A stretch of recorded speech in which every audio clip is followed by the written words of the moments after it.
사랑하는 주 예수 그리스도의 회중이여, 축구는 상당히 격렬한 스포츠입니다. 특별히 프로 선수가 된다라고 하는 것은 선수들이 경기할 때 운동장에서 90분 동안 보여주는 것보다 훨씬 더 많은 것들을 포함하고 있습니다. 단순히 골을 넣기 위해서 전력 질주하는 것보다 더 많은 것들이 포함되어 있습니다. 프로 선수가 되기 전에 공차기, 공 몰고 가기, 패스하기, 상대방 선수를 피하기, 골대에 슈팅하기 등 강도 높은 훈련을 하게 됩니다. 선수들은 육체적인 훈련, 즉 달리기, 체중 조절, 복싱, 수영과 같은 다른 종목의 훈련을 통해서 부상을 막는 방법도 배웁니다. 그런데 육체적인 운동과 기술을 습득하라고 하는 것은 축구 경기를 위한 훈련의 한 모습에 불과해요. 축구 선수들은 먹고 마시는 것도 대단히 중요하기 때문에 식단에 많은 신경을 씁니다. 체중도 중요합니다. 한 경기당 선수가 뛰면 90분 뛰면 4kg가 빠진다고 해요. 경기가 끝날 때까지 에너지가 필요하기 때문에. 그래서 영양사들은 선수들이 충분한 수분 섭취와 그리고 균형 잡힌 식단을 할 수 있도록 탄수화물, 단백질, 지방 등을 섭취할 수 있도록 과학적인 방법으로 정밀하게 계획하고 적용합니다.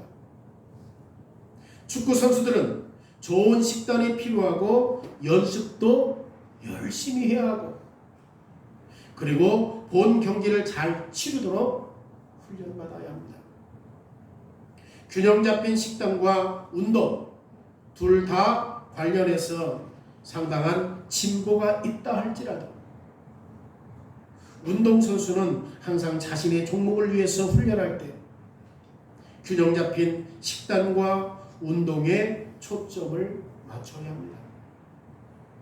바울 당시 로마와 헬라 문화에서 운동선수들은 자기 종목에서 최고가 되기 위해서 그리고 최고가 되어 면류관을 얻기 위해서 엄격한 식단을 유지하며 운동했다고 합니다. 지금 바울이 예화를 들어서 경건을 육체로 하는 스포츠 훈련과 그리고 우리의 경건 생활에 비교하여 설명하고 있습니다. 선수들은 그 당시 훈련에 대해서 열정적이었죠. 왜냐하면 운동한다고 해서 다 최고가 되는 것이 아니라 1%만 최고가 되기 때문에.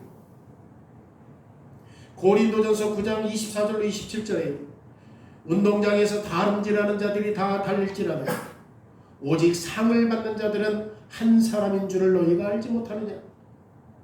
너희도 상을 받도록 이와 같이 다름질하라. 이기기를 다투는 자마다 모든 일에 절제할지니 그들은 썩을 승리자의 관을 얻고자 하되 우리는 썩지 아니할 것을 얻고자 하노라. 그러므로 나는 다름질하기를 향방 없는 것 같이 아니하고 싸우기를 허공을 치는 것 같이 아니하며 내가 내 몸을 쳐 복종함은 내가 남에게 전파한 후에 자신이 도리어 버림을 당할까 두려워합니다.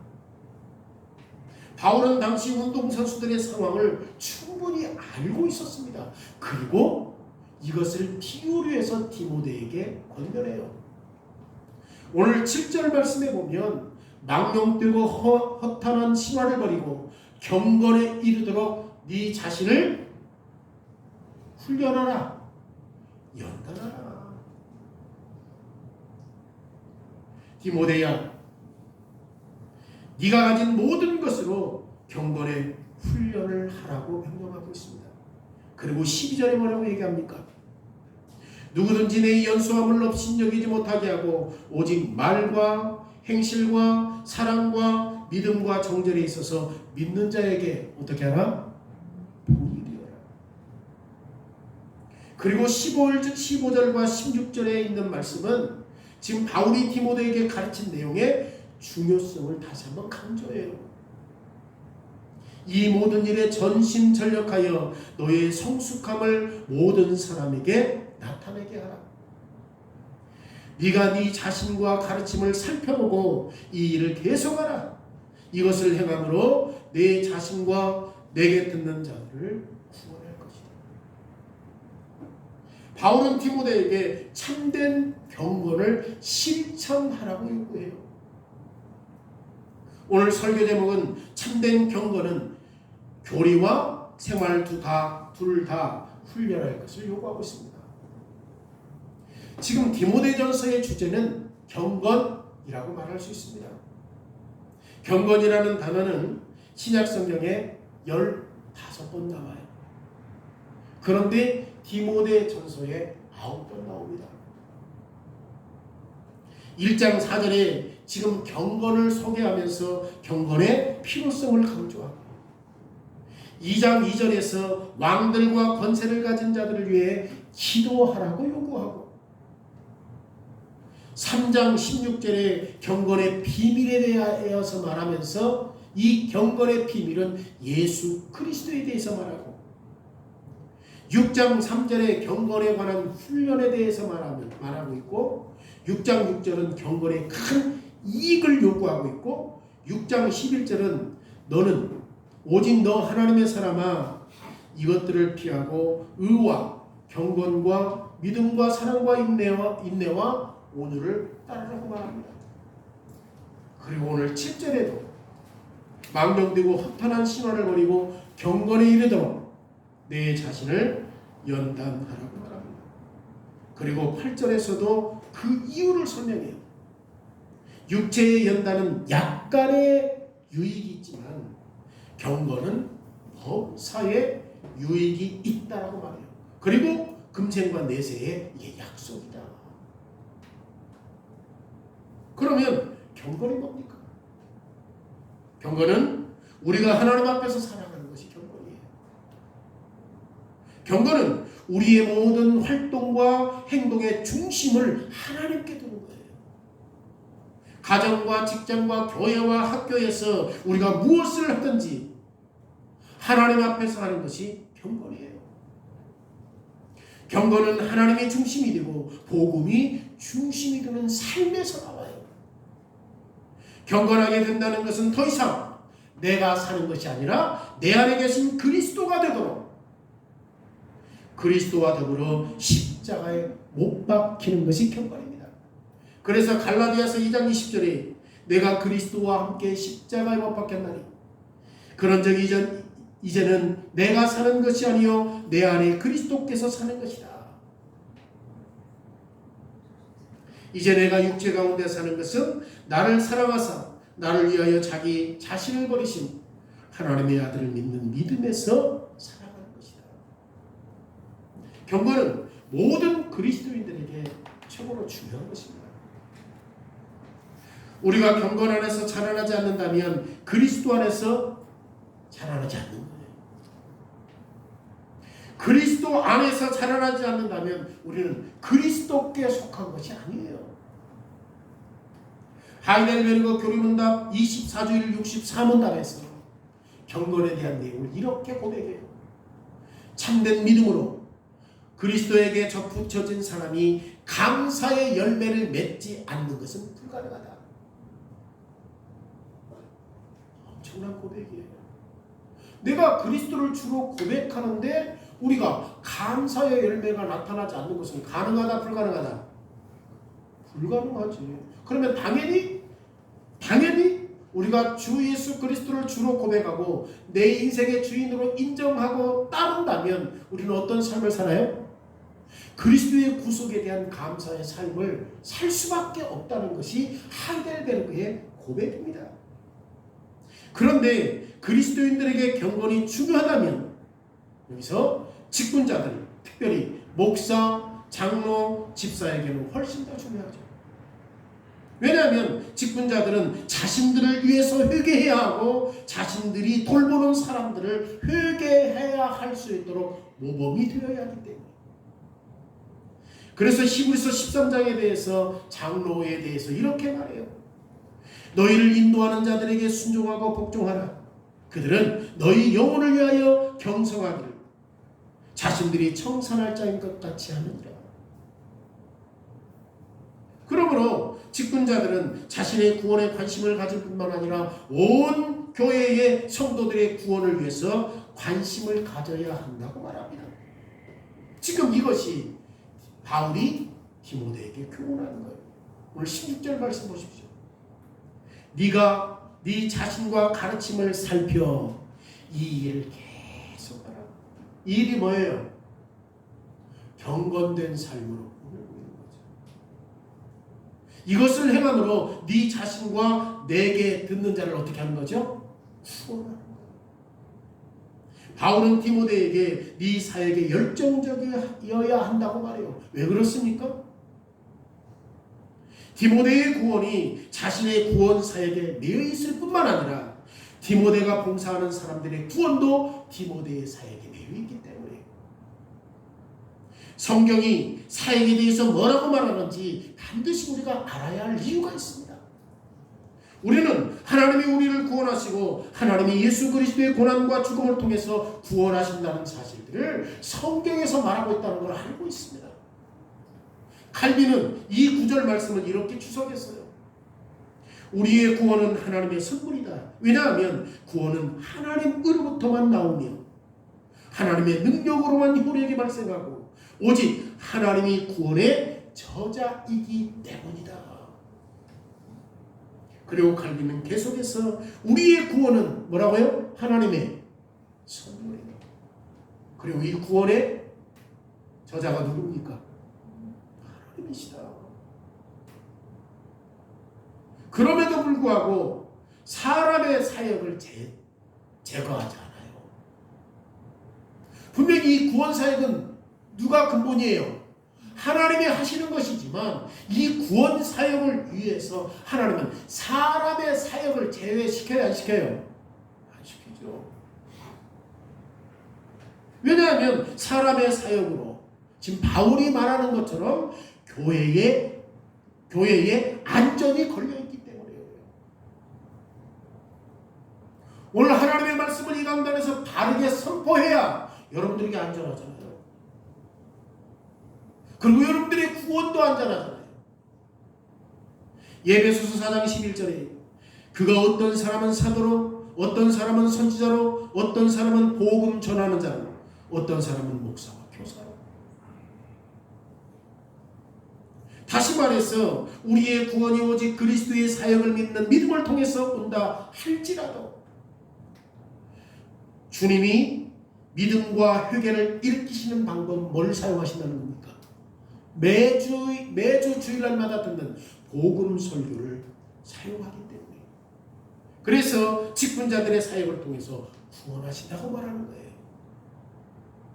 그러므로 직분자들이 행동하는 방법은 자신만을 위한 것이 아니라 모든 교인들을 위해서도 매우 중요해요.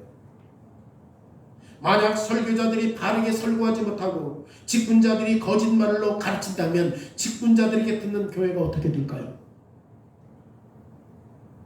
사람들을 웃기기나 하고 축복만 강조하고 인본주의로 빠져버리면 이 말씀을 듣는 여러분들은 어떻게 되겠습니까? 지금 디모데에게 절박하게 4장 6절에서 이렇게 말하잖아요. 네가 이것으로 형제를 깨우치면 뭘로?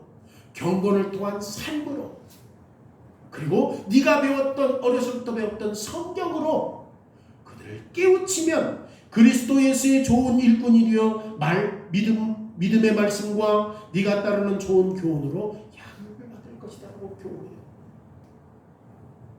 교회의 지도자들은 자신의 구원과 자신의 교인들의 구원을 위해서 바른 교리로 훈련받아야 돼요. 만약 우리가 듣는 복음 설교가 하나님의 말씀을 선포하지 않는데 우리가 듣는 설교가 복음이 아닌데 그 설교를 들어야 한다고 하면 이것이 우리에게 도움을 줍니까?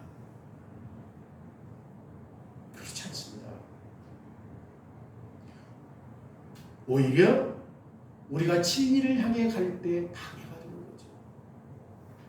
이것은 이 강단에서 설교하는 모든 사람들에게 혹은 실제로 교회 안에서 공적으로 가르치는 모든 사람들에게 해당돼요. 하나님이 말씀하신 것을 가르쳐야 돼요. 이 말은 우리가 바른 교리 하나님의 말씀을 설교해야 한다는 뜻입니다. 이 말은 우리가 본문을 해석하고 조명할 때 조심해야 한다는 거예요. 우리는 참된 설교를 무시하거나 폐기해서는 안 되죠. 우리의 사색으로, 우리의 경험으로, 우리의 느낌으로 성경을 바라보면 안 되죠.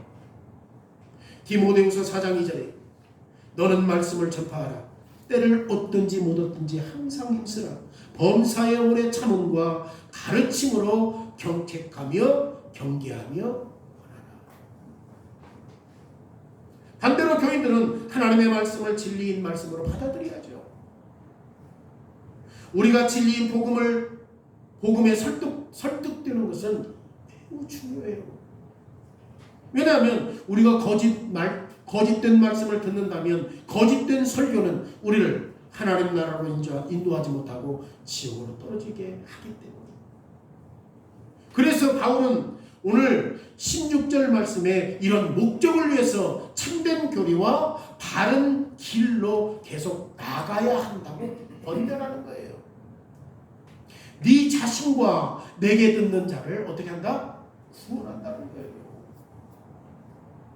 바울이 이렇게 말하는 이유가 무엇입니까? 지금 디모데에게 거짓을 가르치는 설교하는 예배소에 다른 사람들이 있다는 것을 알고 있는 거죠. 우리가 지난주에도 생각했지만 바울이 목회했던 이 처음 사역했던 곳이 어디예요? 예배소 지역이에요. 근데 예배소 지역은 로마 제국의 가장 큰 도시입니다. 이런 데서 사역을 하다 보니까 여러 가지 부딪히는 일들과 여러 가지 어려운 일들이 계속 되었다는 사실들을 바울도 잘 알고 있었기 때문에 지금 진리를 가르치라고 복음을 설교하라고 명령하는 거죠. 왜? 거짓된 자들이 많으니까. 디모데전서 4장 1절과 3절의 말씀해 보십시오. 그러나 성령이 밝히 말씀하시기를 후일에 어떤 사람들이 믿음에서 떠나 미혹하는 영과 귀신의 가르침을 따르리라 하셨으니 자기 양심이 화인을 맞아서 외식함으로 거짓말하는 자들이나 혼인을 금하고 어떤 음식을 먹지 말라고 할 터이나 음식물은 하나님이 지으신 바니 믿는 자들과 진리를 아는 자들이 감사함으로 받을 것이다라고 말해요. 지금 어떤 일이 있다는 겁니까? 거짓된 설교와 거짓된 교리로 결혼하지 마라. 음식을 먹지 마라. 어떤 음식들은 먹지 마라. 그런데 하나님께서 모든 음식들을 다 지우셨잖아요. 지금 이 말씀이 어떤 말씀이냐면 지금 디모데가 싸워야 하는 것이 뭡니까? 거짓 교리, 거짓 설교, 거짓 가르침이기 때문에 디모데는 바울이 지적한 것처럼 성령께서 거짓 교리, 거짓 설교가 일어날 것이라는 사실들을 경고하고 있는 거예요. 그래서 오늘 디모데전서 4장에서 이야기하잖아요. 뭐라고? 후일에 성령께서 말씀하셨다. 후일에 이런 일이 나타난다, 안 나타난다? 나타난다는 거예요. 어떤 일이에요? 거짓 교리, 거짓 설교를 하는 자들이. 후일이 뭐예요? 후일이 나중에. 근데 나중이 언제야? 지금이에요. 지금. 왜 이게 나중인데 지금입니까? 예수 그리스도께서 승천하시고 재림하시는 기간이 지금이에요. 지금. 그때 당시에는 후일이었지만 지금 누가 판을 쳐? 거짓 교리, 거짓 설교가 판을 쳐요. 거짓 교리와 거짓 가르침은 하나님께로부터 오는 것이 아니라 속이는 영들, 귀신의 교리에서 나와요. 거짓을 가르치는 사람들은 그들의 양심에 화인을 맞은 거예요. 이 말은 거짓을 가르치는 자들은 자신들의 거짓말을 믿기 시작했고, 자신들이 거짓말을 했던 교리를 믿기 시작했고, 자신들이 거짓 진리를 증거함에도 불구하고 구원의 길이 있다고 확신했고, 거짓이 경건에 이르는 길이라고 생각했다는 뜻입니다. 그런데 거짓 교리와 거짓 가르침은 구원받을 수 있는 게 아니죠. 경건에 이르는 길도 아니죠. 그래서 7절에 뭐라고 얘기했습니까? 망령되고 허탄한 시와. 지금 이런 표현을 통해서 지금 아무도 구원과 경건에 이를 수 없다는 것을 강조하는 것입니다. 아유, 허탄한 망령되고 허탄한 신화에 빠지는 사람이 구원받을 수 있습니까? 다 사람들에게 축복과 성공만 얘기하고, 근데 우리의 삶은 실질적으로 부침이 있어요. 좋을 때도 있고 나쁠 때도 있고 어려울 때도 힘들 때도 있고, 그거 끊임없어요. 자식 문제, 부부간의 문제, 사회 문제, 교회 문제 끊임없어요. 그런데 늘 성경은 그렇게 말하는데 우리는 어떤 설교하죠? 잘 될 것이라. 거짓 교사, 거짓 설교자들은 구원이 오직 은혜로만 그리스도 안에 발견되는 것이 아니다라고 가르쳐요. 그리고 머리에 쓰였지만 율법을 지켜야 됩니다. 율법을 지켜야 구원받을 수 있다라고 하는 사실들을 말했어요. 성경이 가르치는 내용이 아니잖아요. 반대로 오늘 4절에서 바울이 뭐라고 말해요? 4장 4절에 하나님께서 지으신 모든 것들이 선함에 감사함으로 받으면 버릴 것이 있다 없다? 버릴 것이 없다. 여러분, 이처럼 거짓을 가르치고 하나님의 백성들을 복음의 진리에서 떠나는 대신 디모데는 진리를 가르치고 복음을 설명하라고 명령받은 거죠. 그래서 6절에 뭐라고 얘기합니까? 네가 이것으로 형제를 깨우치면 그리스도 예수의 좋은 일꾼이 되어 믿음과 말씀과 내게 따르는 좋은 교훈으로 양육을 받을 것이다.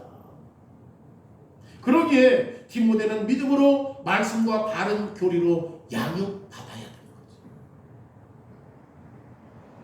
직분자들도 먼저 바른 것들로 교리로 양육받아야 되는 거죠.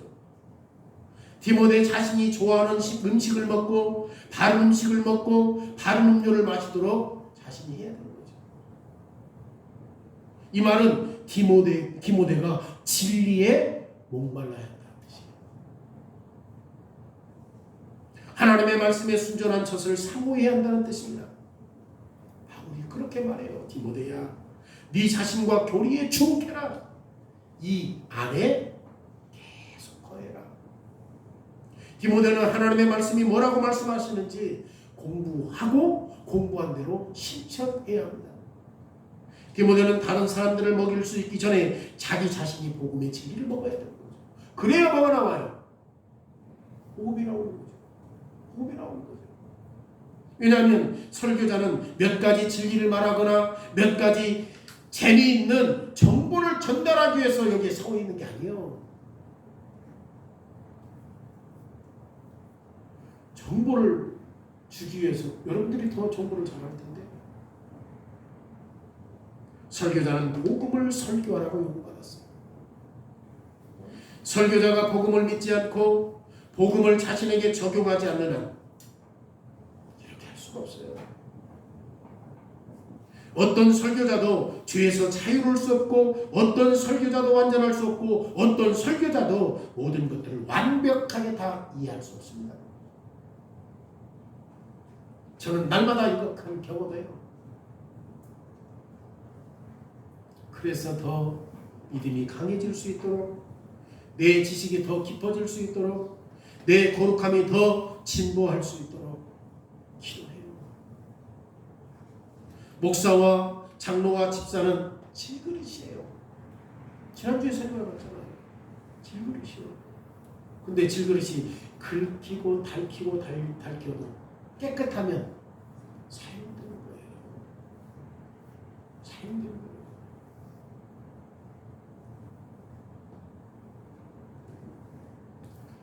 이 질그릇은 전능하신 하나님의 뭘로 사용됩니까? 도구로 사용됩니다.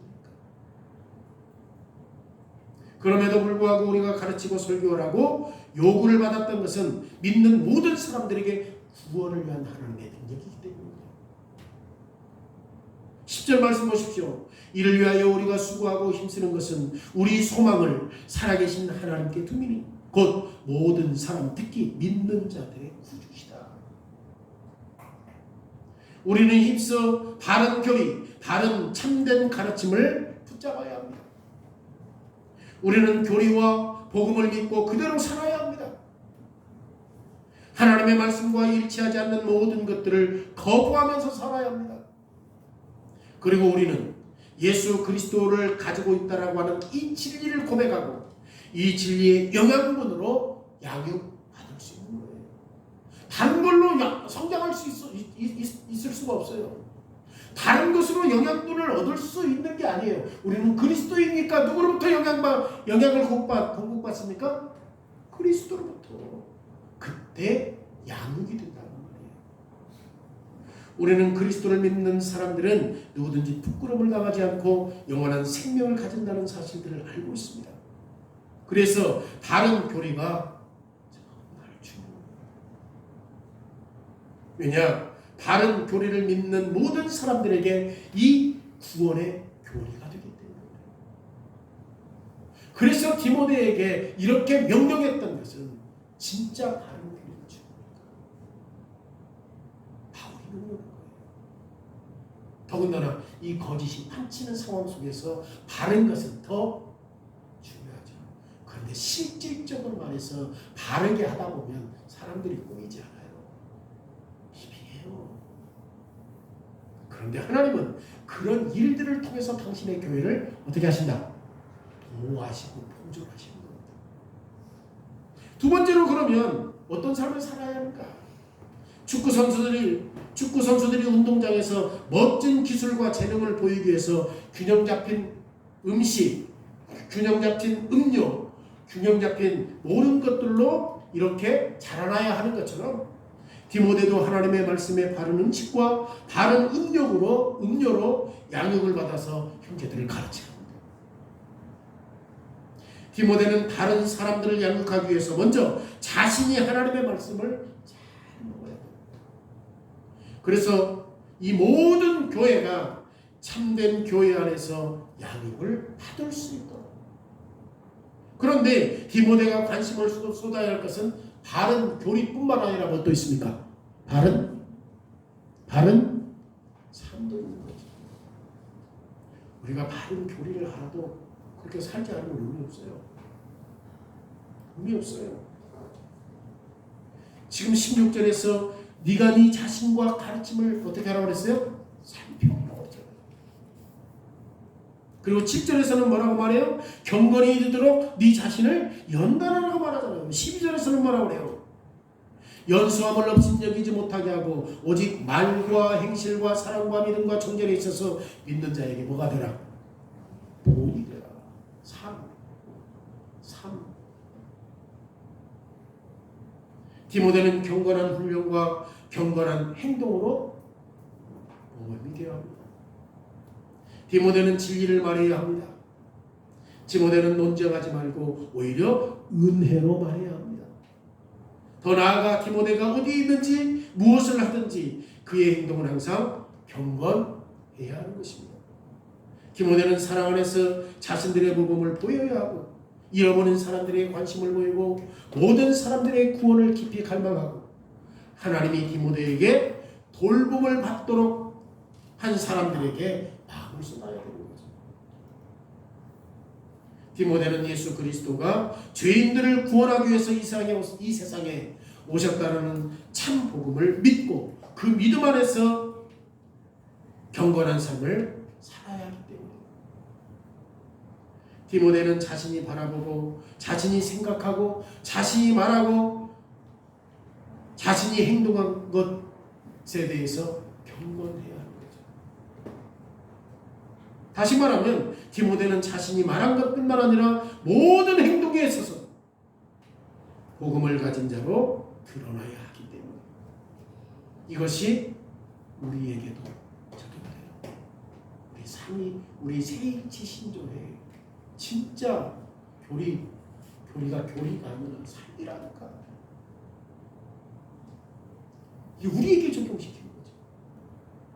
거짓이 난무하는데, 거짓 교리와 거짓 설교가 난무하는데 바른 교리와 바른 설교가 없으면 어떻게 돼요? 다 죽어요. 그래서 디모데에게 권면하는 거죠. 경건의 연습을 하고 그리스도께서 우리에게 구원에 대한 모든 것들을 다 허락하셨다 할지라도 하나님은 이 세상에서 사람들의 사역을 배제하지 않는다. 배제하지 않지. 그래서 매주일 복음 설교를 목사의 입을 통하여서 선포하게 하셨잖아요. 그리고 바른 삶을 살도록 우리에게 요구하는 이 모든 것들은 나에게 적용되고 여러분들에게 적용돼요. 목사, 장로, 집사 우리 각자의 복음을 피부로 나타내도록 요구받았어요. 그럼 성도들은 똑같습니다. 15절에 이 모든 일에 전심전력하여 너희 성숙함을 모든 사람들에게 나타내게 하라.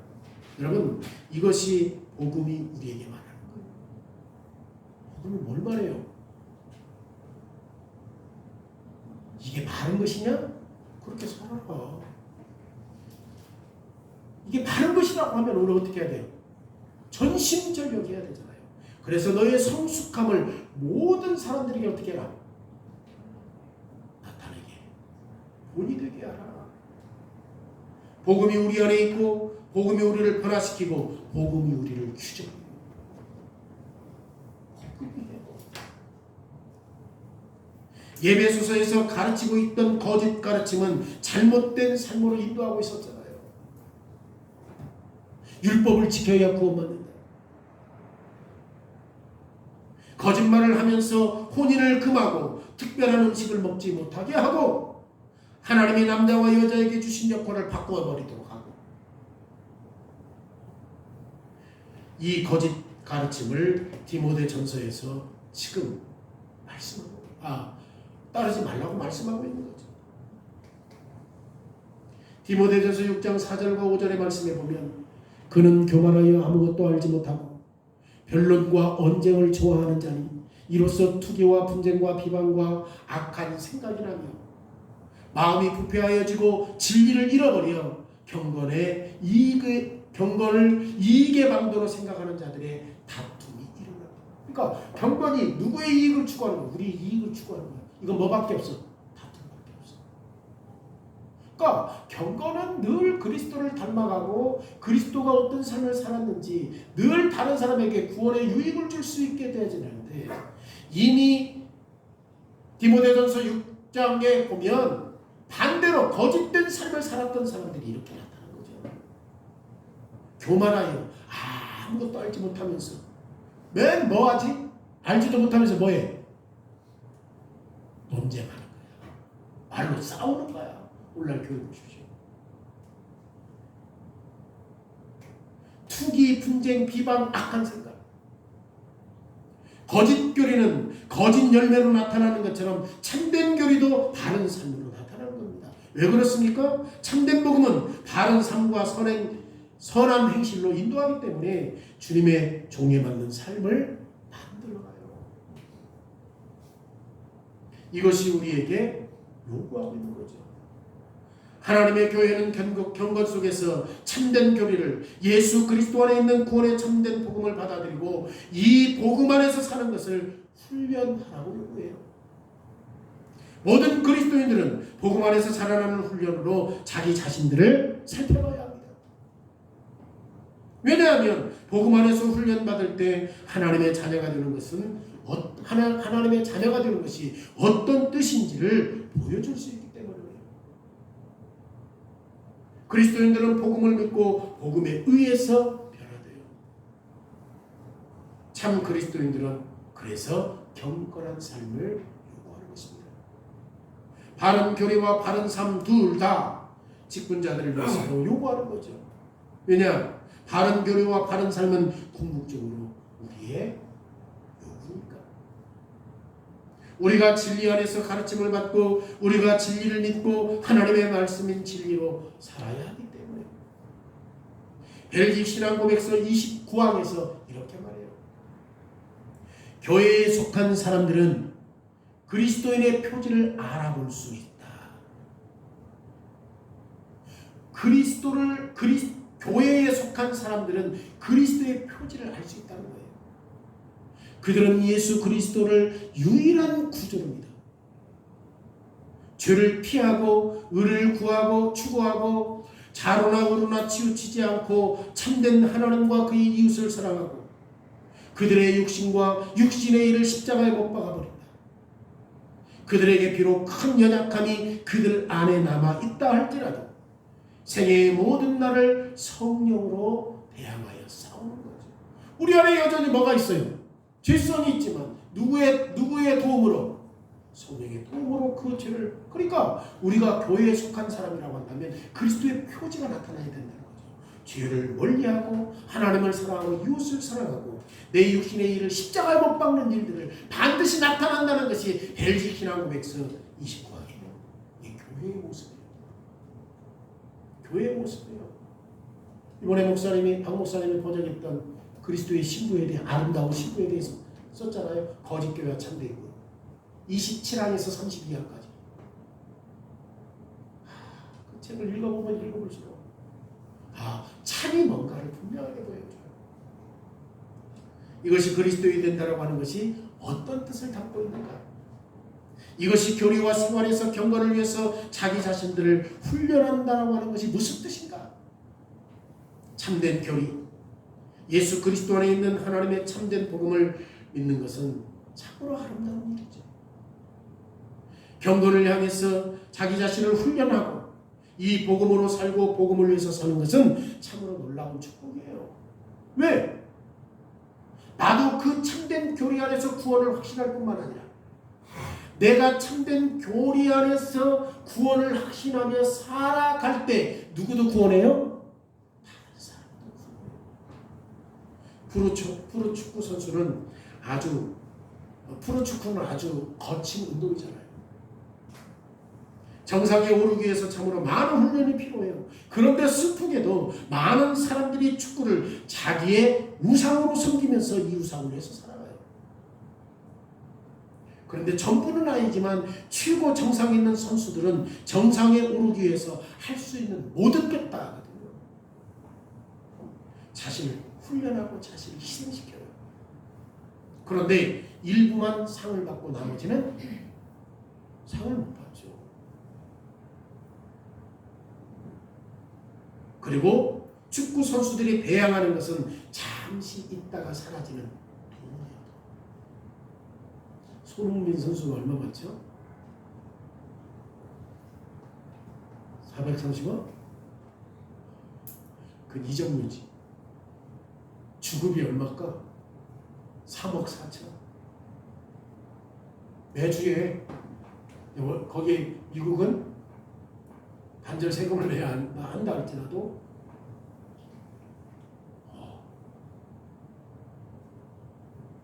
한 주에 1억 7천 받으면 많이 받지. 한 주에 1년에가 아니고. 그런데 축구 선수가 유명해져가지고 자기들이 배양하는 것은 곧 사라질 돈을 추구하는 거지. 선수들이 나이가 들고 몸이 약해지고 어느 시점에서 운동을 그만하게 됩니다. 언젠가 주님께서 당장 재림하지 않아도 우리 죽을 것입니다. 우리의 업적과 우리의 능력이 서서히 줄어들 것입니다. 우리의 몸도 흙으로 돌아갈 것입니다. 그런데 경건을 향해서 자기 자신을 훈련한 사람들에게, 선한 교리에 집중한 사람들에게, 예수 그리스도 안에서 하나님의 은혜에 참된 복음에 줄이고 이 복음을 굳게 잡는 사람들에게, 그리고 말과 행동으로 사랑과 믿음과 순전함 속에서 이 복음으로 산 사람들에게 영원히 사라지지 않고 소멸하지 않을 부유함이 우리에게 있어요. 하늘을 제칠 것 같은 유명한 축구 선수들이 많은 돈을 받고 그건 영원하다 영원하지 않다.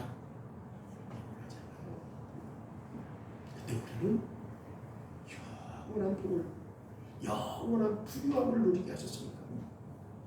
우리는 모든 방면에서 완벽하고 경건하게 될 날이 와요. 아직은 죄된 본성이 있어서 완벽하지 못하고 결핍이 있다 할지라도 완벽할 날이 올 것입니다. 거기에서 우리가 구원자 예수 그리스도와 함께 영원토록 경건 속에서 복된 삶을 살게 될 것입니다. 시편 119편